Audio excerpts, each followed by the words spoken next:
今仔日是正月15元宵，除了过年以外，佮再当着天狗食过。几粒月娘是红记记，也是古早所讲的红粿。这天文馆指出，讲上届精彩时间是在暗时的7:04到8:03，拢总59分钟。前后呢，后回若准备看到这款的现象，就要等到2072年啊。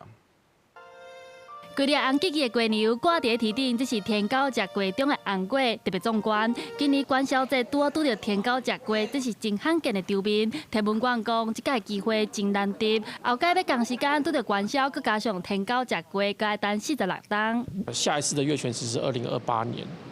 但是如果是月全食刚好碰到元宵节，哈，那就是当然是比较罕见。下一次是2072年。天文馆指出，天狗食鸡的原理就是地球大好行到日头和鸡牛的中间，三个摆做一条线，这个时阵鸡球无法度直接互日头照光，就需要透过地球的影来发光。那红色的部分是因为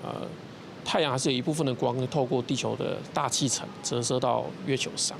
所以你听大家都说血月是形容这红色的月亮。 天文馆表示，这届天狗食鸡精彩的时间，伫咧3月初3要暗的5:50开始，鸡球会进入地球的本影，到7:04鸡球完全进入地球的本影，鸡球就会开始变红色，一直到暗时的8:03，鸡球就会开始离开鸡球的本影，对开始到结束拢总59分钟。从现在一直到